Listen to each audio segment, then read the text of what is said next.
নমস্কার, শুভ সন্ধ্যা। আজকে শনিবার 18ই জানুয়ারি 2025। বাকচক্রের নতুন পথ চলা বিবেকানন্দ ঘরে ঘরের আজকে 193তম 193rd সাপ্তাহিক ধারাবাহিক বক্তৃতামালায় আপনাদের সকলকে সাদর অভ্যর্থনা ও আমন্ত্রণ জানিয়ে আমাদের অনুষ্ঠান শুরু করছি। অনুষ্ঠানের বিষয় এবং বক্তা অপরিবর্তিত। বিষয় স্বামী বিবেকানন্দ এবং বক্তা শ্রী তরুণ গোস্বামী, যার নতুন করে পরিচয় দেওয়ার কিছু নাই। আর আজ আসুন সময় নষ্ট না করে আজকে আমাদের পরিচিত প্রার্থনা সঙ্গীত যেটা গেয়েছেন আমাদের বাকচক্রের পরিচালক মণ্ডলী সিনিয়র মোস্ট সদস্য শ্রী রমেশচন্দ্র বন্দ্যোপাধ্যায়, তার গাওয়া সেই রবীন্দ্রসঙ্গীত তথা আমাদের প্রার্থনা সঙ্গীত, সেইটা শুনে আমাদের অনুষ্ঠান শুরু করি। এবং আজকের অনুষ্ঠানে আবার যেটা আমি বলেছিলাম, একটা বিশেষ ঘোষণা থাকবে, তরুণ গোস্বামী মুখ দিয়েই শুনুন।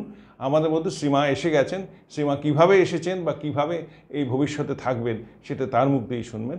সুতরাং আমি আর বাক্যব্যয় না করে আজকের অনুষ্ঠান দিকে চলে যাই। আসুন আমরা আমাদের অনুষ্ঠান শুরু করি। নমস্কার।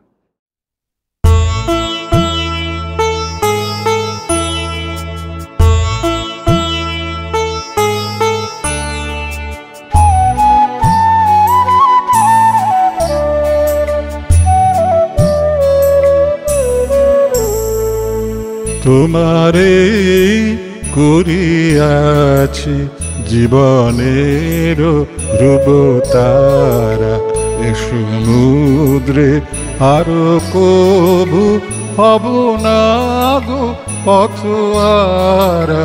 তোমারে করিয়াছি জীবনের ধ্রুবতারা।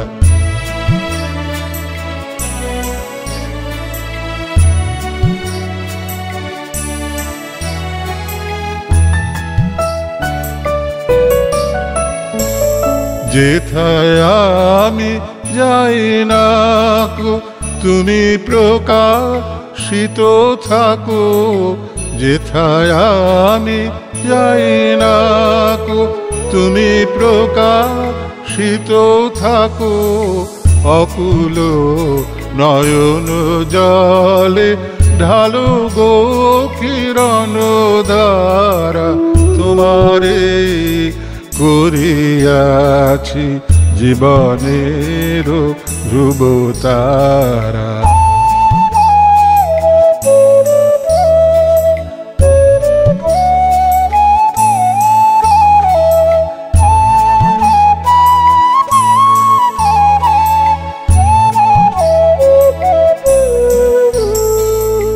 তব মুখ সদা মনে জাগিতেছে সঙ্গপানে, তিলেকো অন্তর হলে নাহিরি কুল কিনারা। তব মুখ সদা মনে জাগিতেছে সঙ্গপানে, তিলেকো অন্তর হলে নাহেরি কুল কিনারা। কখনো বিপথে যদি ভ্রমিতে চাহে হৃদি, কখনো বিপথে যদি ভ্রমিতে চাহে হৃদি, অমনীয় মুখ হেরি শরমে যে হয় সারা। তোমারে করিয়াছি জীবনের ধ্রুবতারা, এ সমুদ্রে আরো কবু হব না গো পথহারা। তোমারে করিয়াছি জীবনের ধ্রুবতারা।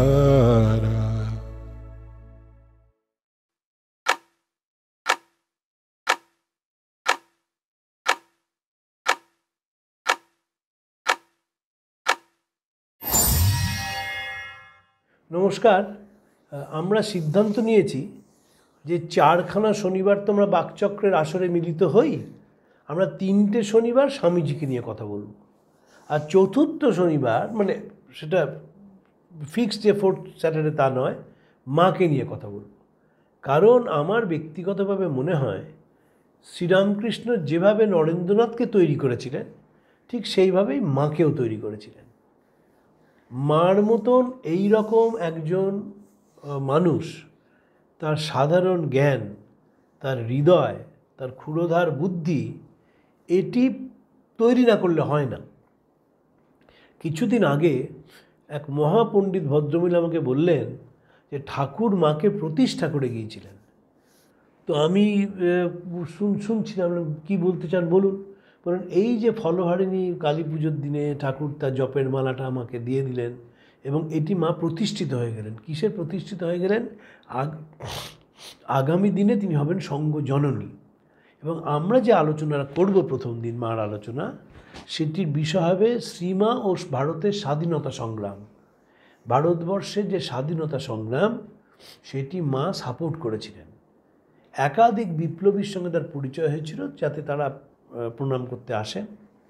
তিনি না থাকলে শ্রী অরবিন্দ আবার গ্রেপ্তার হতেন। তিনি না থাকলে রামকৃষ্ণ মিশনে যারা যোগ দিয়েছিলেন, ভরত মহারাজ প্রভৃতি, স্বামী প্রজ্ঞানন্দ, এরা আসতে পারতেন না। তিনি না থাকলে ওই রকম ডাকাবুকোভাবে রামকৃষ্ণ মিশন চলতো না। 1902 থেকে 1920, এই 18 বছর, এইগুলো কিন্তু আলোচনা করা দরকার। এবং আমরা যখন মার কথা ভাবব তখন মনে রাখব যেন মার কিছু কিছু জিনিস আমরা জীবনে প্রয়োগ করতে পারি। প্রয়োগ ছাড়া তো আনন্দ পাওয়া যাবে না। আনন্দটা কিন্তু একমাত্র প্রয়োগেই হয়। ধরুন আমি যে রোজ বিবেকানন্দ পড়ি এবং তার কিছু কিছু প্রয়োগ করার চেষ্টা করি, তাতেই কিন্তু আনন্দ। শুধুমাত্র বই পড়ে রাখলে সে বইয়ের সে পড়ার কোনো মূল্য হয় না। তো মার কথা আমরা যখন বলবো তখন অবশ্যই সম্পূর্ণ অন্য প্রেক্ষিতে আলোচনা করব। শুধুমাত্র মায়ের কথা বা মায়ের চিঠি পড়ে যাওয়া নয়, কোন কনটেক্সটে তিনি বলেছিলেন। আমি সবসময় বিশ্বাস করি যে ঠাকুরমা স্বামীজিকে একটা কনটেক্সটে বিচার করতে, কোন প্রেক্ষিতে তিনি কলকাতায় থাকতেন, তখন কলকাতার চেহারা কেমন ছিল, তখন নারী স্বাধীনতা কেমন ছিল, তখন কলকাতার অবস্থাপন্ন ঘরের মেয়েরা কেমন ছিলেন, সেই প্রেক্ষিতে মা সারদা তিনি সব ঘরকন্যার কাজ করতেন, জয়রামবাটিতে গেছেন, কুটনো করছেন, সব করছেন। এমন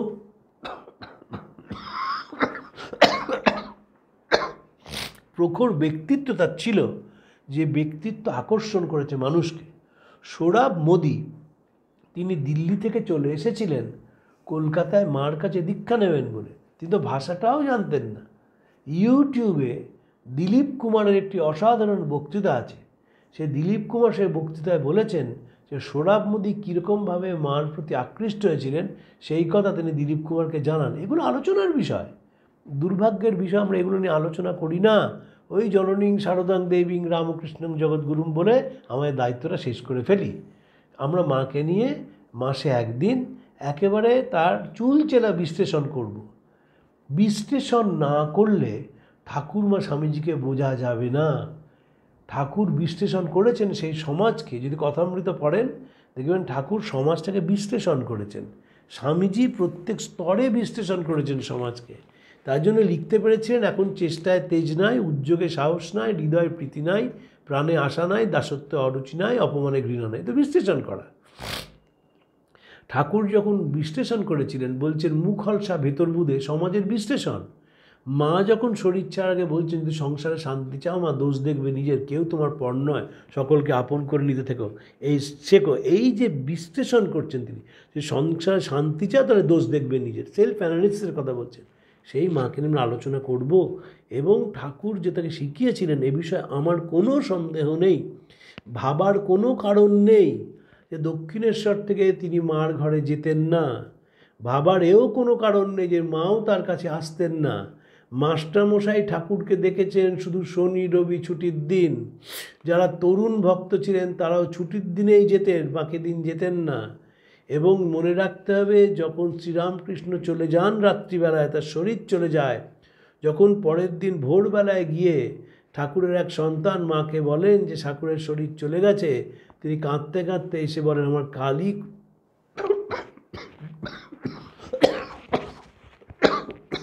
কালী গেলি। এই যে ঠাকুরকে তিনি ইনফিনিটি ভাবছেন, এটা আমরা আলোচনার মধ্যে আনবো এবং প্রত্যেক মাসে একদিন আমরা মায়ের কথা বলবো, মাকে নিয়ে আলোচনা করব, মার অনুদ্যান করব, মার কথা ভাববো, মা কীভাবে নেতৃত্ব দিয়েছেন তা নিয়ে আমরা আলোচনা করব এবং আমরা চেষ্টা করব আমাদের পাদপদ্মে মাকে বসিয়ে তাকে জীবনে অনুসরণ করার, তাহলে আমাদের জীবনটা আরও সুন্দর হয়ে উঠবে, এ বিষয়ে কোনো সন্দেহ নেই। আজকে যে আমি চিঠি লিখছি সেটি 1897 সালে স্বামীজি লিখছেন 4 জুলাই। 4 জুলাই 1897 মানে আর 5 বছর পরে 4 জুলাই তিনি মারা যাবেন। 4 জুলাই স্বামীজি মারা গিয়েছিলেন, আলমোড়ায় গিয়েছিলেন। তখন মার্গারেট এলিজাবেথ নোবেলকে তিনি চিঠি লিখছেন ইংল্যান্ডে। আশ্চর্যের কথা, আজকাল ইংল্যান্ড থেকে আমার ওপর ভালো এবং মন্দ দুই প্রকার প্রভাবেরই ক্রিয়া চলছে। প্রত্যুত তোমার চিঠিগুলো উৎসাহ আশার আলোকপূর্ণ এবং আমার হৃদয়ে বল ও আশার আলো সঞ্চয় করে, আর আমার এখন এগুলো বড়ই প্রয়োজন, প্রভুই জানেন। স্বামীজি যে ওয়েস্টার্ন ওয়ার্ল্ড রেভলিউশনাইজ হবে খুব চেষ্টা করেছিলেন, কিন্তু নিজে তো থাকতে পারলেন না ওখানে। স্বামী যেহেতু চলে এলেন, কারণ তার মনে হয়েছিল যে বেলুড় মঠে একটি প্রতিষ্ঠান তৈরি করতে হবে এবং সেই প্রতিষ্ঠান দীর্ঘদিন ধরে ঠাকুরের যে মহা সমন্বয়ের ভাব সেটি প্রচার করবে। তাই জন্য ইংল্যান্ডে থাকতে পারলেন। যদি ইংল্যান্ডে থাকতে পারতেন স্বামীজি, তাহলে তখনই ভারতবর্ষের দর্শন সম্বন্ধে, চিন্তা সম্বন্ধে মানুষের আগ্রহ অনেকখানি বেড়ে যেত। তারা তো ভারতবর্ষকে একটা অশিক্ষিতের দেশ ভাবতো। এ তো 1947 সালের পর ভারতবর্ষ নয় যে রাজনৈতিকভাবে স্বাধীন একটি দেশ।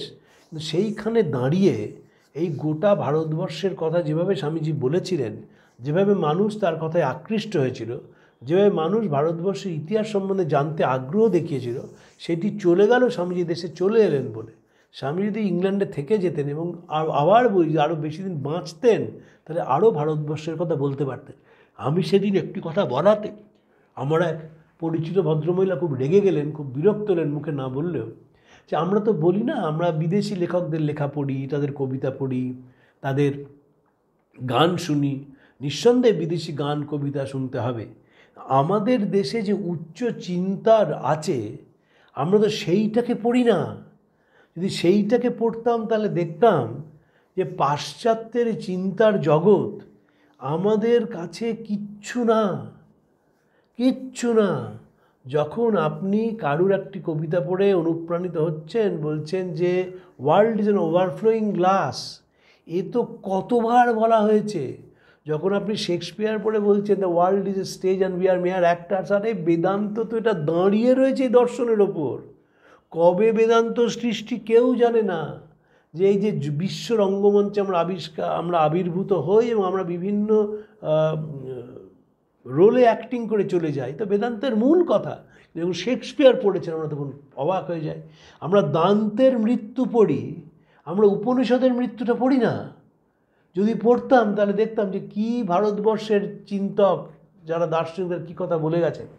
বিবেকানন্দ সেই ভারতবর্ষের কথা বলেছিলেন, কারণ ভারতবর্ষের দর্শনই একমাত্র দর্শন যে বিশ্ব চরাচরের কথা বলে। যখন স্বামীজি বলছেন শিকাগোতে, I am proud to belong to a religion in whose sacred language the Sanskrit the word exclusion is untranslatable, ওটা ভারতবর্ষ। কারণ ভারতবর্ষ ভাগাভাগিতে বিশ্বাস করেনি। ভারতবর্ষ বিশ্বাস করেছে যে এমন একটি দর্শনে যেটা আমাদের চিন্তার গতিপথকে সূক্ষ্ম করে। এখন দেখা যাচ্ছে যে অন্যান্য ধর্মের কিছু মানুষ তারা মেডিটেশন শব্দটাকে খুব আপত্তি করছে। বলছে দেখো মেডিটেশন হচ্ছে হিন্দু কনসেপ্ট, কিন্তু তারা একেবারেই নিচ্ছে যখন আপনি বলছেন ওয়েলনেস। তারা প্রাণায়াম করছে, তারা যোগ করছে, তারা ধ্যান করছে, তারা ধনুরাসন করছে, উন্মুক্ত আসন করছে, ময়ূরাসন করছে, পদ্মাসন করছে, সবই করছে। যেই আপনি ওয়েলনেসটা জুড়ে দিলেন, তখন আমি এক জায়গায় বলতে গিয়েছিলাম, তখন তারা শুরুর আগে আমাকে বলছে জানেন তো এরকম কিছু লোক বলছে। আমি তখন তাদের বললাম, দেখুন স্বামীজি বলতেন সবসময় যে ঠাকুরের নাম না, তার ভাবটাকে প্রচার করো। নামটাকে প্রচার করার দরকার নেই, মেডিটেশন বলো না, ভাবটাকে প্রচার করো যাতে বহু মানুষের এতে উপকার হয়। সেটা তো বড় জিনিস। আজকে যদি একটি মানুষ, একটি ছেলে বা মেয়ে, সে একটি বিশেষ পদ্ধতি অনুসরণ করে তার মনঃসংযোগ বাড়াতে পারে এবং মনঃসংযোগ বাড়িয়ে সে যদি মানুষের মধ্যে তার ইষ্টকে দেখতে পায়, তার থেকে তো বড় অ্যাচিভমেন্টের কিছু হতে পারে না। তাই জন্য স্বামীজি বলছে যে আমার ইংল্যান্ড থেকে এখন ভালো মন্দ দুই আমার কাছে আসছে। মন্দটা কেন আসছে? মন্দটা আসছে যেটা পলিটিক্যাল ডিসিশনের জন্য। এটা আমরা পড়ি না, এভাবে ভাবি না বলে।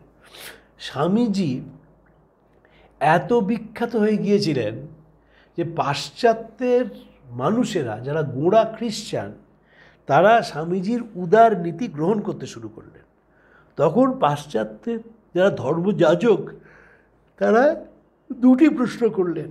এক, প্রফেটের কখনো ডায়াবেটিস হয় না, আর দুই, স্বামীজির যে জনপ্রিয়তা এটা মহিলাদের মধ্যে সীমিত। দেখবেন যখন দ্বিতীয়বার স্বামীজি বিদেশে যাচ্ছেন তখন বারবার তার শরীর নিয়ে কথা বলা হচ্ছে, তার শরীর অসুস্থ হয়েছে ইত্যাদি। গান্ধীজি যখন বিদেশে গেছেন কোনোদিন শরীর নিয়ে কাগজ লিখেছে? খবরের কাগজ লিখছে। ব্যক্তিগত আলোচনাকে আমি কিচ্ছু মনে করি না, কাগজ লিখছে স্বামীজি খুব অসুস্থ। গান্ধীজি বিদেশে গেছেন কোনোদিন লিখেছেন? রবীন্দ্রনাথ বিদেশে গেছেন লিখেছেন? রবীন্দ্রনাথের বড় অপারেশন ছিল লন্ডনে, কোনো কাগজ লিখেছিল? যারা রবীন্দ্র জীবনী পড়ে তারা জানে, কিন্তু গান্ধী বিবেকানন্দ সম্বন্ধে সবাই খুব চিন্তিত। কেন চিন্তিত? কারণ লোকটি ঝড়ের মতো এসে মানুষের ভেতরে যে অপূর্ণতা, মানুষের ভেতরে যেখানে সীমাবদ্ধতা, সেটাকে ভেঙে চুরমার করে দিচ্ছেন। রবীন্দ্রনাথ বলেছিলেন আর কয়েক বছর বাঁচলে তিনি এদেশ থেকে সব কুসংস্কার ঝেঁটিয়ে দূর করে দেন। এদেশ থেকে শুধু না, ওদেশ থেকেও করতেন। মানুষকে তার সঠিক আলোয় নিজেকে দেখানো, যাতে আলোকিত বোধ করতে পারে, এই তো সবচেয়ে বড় শিক্ষা। এবং বিবেকানন্দ সেটা তো জলের মতো বোঝাতেন, তাই পাশ্চাত্যের মানুষ অবাক হয়েছিল স্বামীজিকে দেখে। ধরুন জন ভেন ইংল্যান্ডে, তিনি বিবেকানন্দকে দেখে হেনরিয়েটা মুলারকে আলোচনার পর বলেছিলেন, মনে রাখবে আজকে পূব এবং পশ্চিমের দুজন শ্রেষ্ঠ লজিশিয়ান কথা বললেন। ফ্রেডরিক ম্যাক্স মুলার, তিনি স্বামীজিকে দেখে মুগ্ধ হয়েছিলেন, স্বামীজিও তাকে দেখে মুগ্ধ হয়েছিলেন। চিঠি লিখেছিলেন ব্রহ্মানন্দজিকে, যে একবার বশিষ্ঠ অরুন্ধতির মতো তারা বসে রয়েছেন, ঋষির মতো। এবং তারপর তাকে স্বামীজি নানা রকম তত্ত্ব পাঠিয়েছিলেন। তার ফল হচ্ছে বিখ্যাত গ্রন্থ Sri Ramakrishna his life and sayings বেরিয়েছিল। শ্রীরামকৃষ্ণের একটি রচনা, প্রবন্ধ দ্য রিয়েল মহাত্মান, স্বামীজির সঙ্গে মেশার ফল। এবং স্বামীজি মনে রাখতে হয় ভারতবর্ষের প্রথম রাষ্ট্রদূত, যে মানুষটি ভারতবর্ষের কথাকে বিদেশে বললেন। স্বামীজির আগে যারা বিদেশে গেছেন, মহাত্মা রামমোহন রায়, দ্বারকানাথ ঠাকুর, এরা দুজনে, সত্যেন্দ্রনাথ ঠাকুর, রমেশচন্দ্র দত্ত, সকলেই, সুভাষ বোস, এরা সকলে গিয়েছিলেন উইথ এ পারপাস। হয় পরীক্ষা দিয়ে পাশ করে একটা চাকরি পাওয়া, অথবা ব্যবসা বাণিজ্য বাড়ানো, অথবা কারুর হয়ে তদবির করা রানীর কাছে। স্বামীজি গিয়েছেন ভারতবর্ষের কথা বলতে, যে ভারতবর্ষের যে দর্শন, ভারতবর্ষের যে ইতিহাস, ভারতবর্ষের যে মানুষ, তাদের জীবনে বেঁচে থাকা কিভাবে, সেইটি বলতে। এবং স্বামীজি প্রথম ভারতীয় যিনি বুঝেছিলেন যে মেলার মধ্যে দিয়ে এই দেশের মানুষ তাদের হাতের তৈরি করা জিনিস আন্তর্জাতিক বাজারে পৌঁছতে পারে। তাই জন্য শিকাগোতে তো নিজে মেলায় গিয়েছিলেন, প্যারিসেও নিজে মেলায় গিয়েছিলেন, ইংল্যান্ডে নিজে মেলায় যাননি। কিন্তু মহেন্দ্রনাথ এবং তার মেজ ভাই মহেন্দ্রনাথ এবং স্বামী শারদানন্দজিকে মেলায় পাঠিয়েছিলেন দেখার জন্যে, কারণ তখন একটা ইন্টারন্যাশনাল ট্রেড ফেয়ার চলছে 1895 সালে ইংল্যান্ডে। সেখানে ভারতীয় যারা শিল্পী রয়েছেন, সেই শিল্পীদের তৈরি করা বিভিন্ন জিনিস যে কীভাবে আন্তর্জাতিক বাজারে ছড়িয়ে পড়তে পারে, সেটি ভেবেছিলেন স্বামীজি। 2024 সালে কিন্তু সেটা একটা বিরাট ইনকাম ভারতবর্ষে। যখনই কোনো ইন্টারন্যাশনাল ফেয়ার হয়, দেখবেন যে বাঁকুড়া থেকে বেশ কিছু মানুষ মুখোশ, রায়গঞ্জ থেকে বেশ কিছু মানুষ মুখোশ, বীরভূম থেকে কাঠের পুতুল, পশ্চিম মেদিনীপুর থেকে পটচিত্র, সব নিয়ে তারা বিশ্বের দরবারে পৌঁছন এবং তাদের সেই মেলা ইন্টারন্যাশনাল ফেয়ার সেটা বিক্রি হয়ে যায়। এ শুরু করেছিলেন বিবেকানন্দ, তো এখানে সেটি তাকে আমরা স্মরণ করলাম। আমি যদিও এখনও হিমালয়ে আছি এবং আরও অন্তত 1 মাস থাকবো। আমার আসার কারণ, আগেই কলকাতায় কাজ শুরু করে এসেছি এবং প্রতি সপ্তাহে কাজের বিবরণ পাচ্ছি। এখন আমি দুর্ভিক্ষের কাজে ব্যস্ত আছি এবং জন কয়েক যুবককে ভাবি কাজের জন্য গড়ে তোলার ছাড়া শিক্ষা কার্যে অধিক শক্তি প্রয়োগ করতে পারিনি। অন্য সংস্থানের ব্যাপারেই আমার সমস্ত শক্তি ও সম্বল নিঃশেষ হয়ে যাচ্ছে।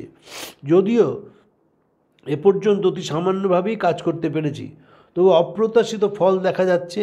বুদ্ধের পরে আবার এই প্রথম দেখা যাচ্ছে ব্রাহ্মণ সন্তানেরা অন্তজের বিসূচিকা রোগের শয্যাপাশে সেবায় নিয়ত।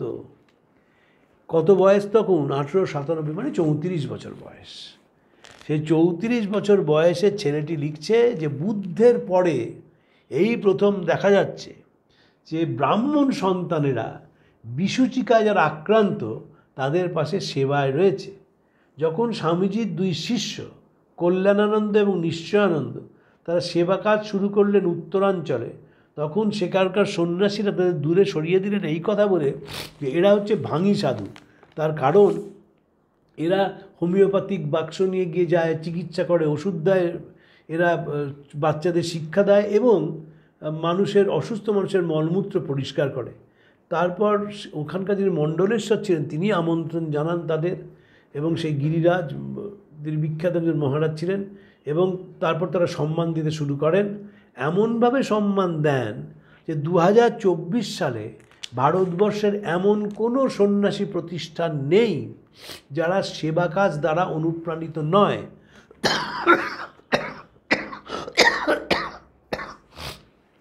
গোবিন্দ সদাশিব ঘুরি তার বিখ্যাত গ্রন্থ ইন্ডিয়ান সাধুতে বলছেন, social service of various kinds has now come to be recognized as a legitimate and important objective of ascetic and monastic life. ধর্মজীবনের সঙ্গে সেবা কাজ ওতপ্রোতভাবে মিলেমিশে একাকার হয়ে গেছে। ভারতে বক্তৃতা ও অধ্যাপনার কাজ বেশি হবে না, প্রয়োজন সক্রিয় ধর্মের। আর মুসলমানদের কথায় বলতে গেলে খোদার মর্জি হলে আমি তাই দেখাতে বদ্ধপরিকর। তোমাদের সমিতির কার্যপ্রণালীর সঙ্গে আমি সম্পূর্ণ একমত, এবং ভবিষ্যতে তুমি যাই করো না কেন তুমি ধরে নিতে পারো তাতে আমার সম্মতি থাকবে। তোমার ক্ষমতা ও সহানুভূতির ওপর সম্পূর্ণ বিশ্বাস আছে। এর মধ্যে আমি তোমার কাছে প্রভূত ঋণী এবং প্রতিদিন আরও অশেষভাবে বাধিত হচ্ছি। এইটুকুই আমার সান্ত্বনা এই সমস্ত পরের জন্য। নতুবা উইম্বলডনের বন্ধুরা আমার প্রতি যে অপূর্ব অনুগ্রহ প্রকাশ করেছেন আমি মোটেই তার উপযুক্ত নই। তোমরা ইংরেজরা বড় ভালো, বড় স্থির, বড় খাঁটি। ভগবান তোমাদের সর্বদা আশীর্বাদ করুন। আমি দূর থেকে প্রতিদিন তোমাদের আরও বেশি গুণগ্রাহী হচ্ছি। দয়া করে কে আমার চিরস্নেহ জানাবে এবং সেখানকার সব বন্ধুদের জানাবে আমার অসীম ভালোবাসা যেন তোমাদের চিরসত্যবদ্ধ বিবেকানন্দ। কেন বলছেন স্বামীজি এটা? কারণ স্বামীজি পাশ্চাত্য দেশের সিনসিয়ারিটিকে শ্রদ্ধা করতেন।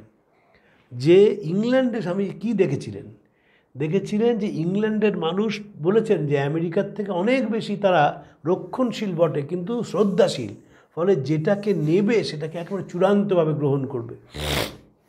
ইদানিংকালে ভারতবর্ষে একটা নতুন ট্রেন্ড দেখা যাচ্ছে, সেটা হচ্ছে যে বুদ্ধের সঙ্গে জড়িত যে বিভিন্ন জায়গা রয়েছে এবং যেখানে বুদ্ধের মনেস্টারি রয়েছে সেখানে প্রচুর পাশ্চাত্যে ইয়াং ছেলেমেয়ে আসছেন এবং তারা সেটা মনেস্টারিতে থাকছেন, নিরামিষ তো খান তারা এমনিতেই, এবং 7-8 দিন ধরে থেকে বিপাশনার মধ্যে থেকে তারা বুদ্ধিজমকে বোঝবার চেষ্টা করছে। সিনসিয়ারিটির অকল্পনীয়। যারা সাহেব, ধরুন একটা মারে লুই বার্ক, তার যা কাজ ওটা কিন্তু কোনো ভারতীয়ের পক্ষে সম্ভব হতো না। ওই যে খুঁটে বের করা, এবং যেটা করে স্বামীজি সেটা সবসময় পছন্দ করে যে এদের সাংঘাতিক। জানবো তো জানবই, মাঝপথে ছেড়ে দেবো না। এই জানবো তো জানবই যে একটা বিরাট জিনিস। তাই স্বামীজি পাশ্চাত্যকে খুব সম্মান করেছেন। আমাদের এখানকার নকশালরা একসময় বিবেকানন্দের খুব বিরুদ্ধে গিয়েছিল, তার মূর্তির মুখ কালো করে দিয়েছিল। তার কারণ ছিল তারা বলতো যে বিবেকানন্দ হচ্ছেন আমেরিকানদের প্রশংসা করেছেন।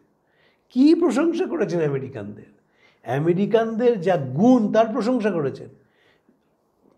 অর্ধেক পড়াশোনা করে রিয়াকশান যা হয়, বাঙালির তো সেটার বিখ্যাত আমরা, তাই জন্যে বাঙালির মতন এইরকম তো হয় না, এরকম রিয়াকশান দেওয়া যায় না। তো স্বামীজি ইংল্যান্ডে কি বলেছিলেন? স্বামীজি বলেছিলেন ইংল্যান্ডে যে কুইন ভিক্টোরিয়া তিনি একবার বিধবা হয়ে যে পুনর্বিবাহ করেননি, তার জন্য আমরা তার কাছে চিরঋণী।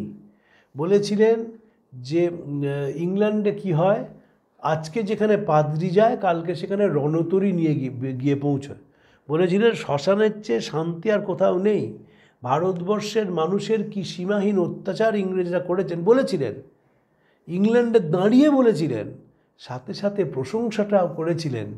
সবসময় বিবেকানন্দ ছিলেন ব্যালেন্সড, আর আমরা বাঙালি হচ্ছি ইম্পালসিভ বলে আমরা কখন কি করি, কখন কি বলি তাদের খেয়াল থাকে না। স্বামীজি তাই বলেছিলেন বাঙালি সম্বন্ধে, we are the most inefficient and lustful of all Hindus. কেন বলেছিলেন? বলেছিলেন হচ্ছে যে আমরা অ্যাপ্রিসিয়েট করতে পারি না, কখনোই পারি না। এখনই দেখবেন এতদিন পরেও, স্বাধীনতার এত বছর পরেও আমরা কিন্তু অ্যাপ্রিসিয়েট কাউকে করতে পারি না। না পারার কারণ হচ্ছে যে আমাদের সেলফ কনফিডেন্স এবং সেলফ রেসপেক্ট ভীষণ কম। মার্গারেট এলিজাবেথ নোবেল, তার সঙ্গে স্বামীজির ইংল্যান্ডে পরিচয় হয়েছিল 1895 সালে।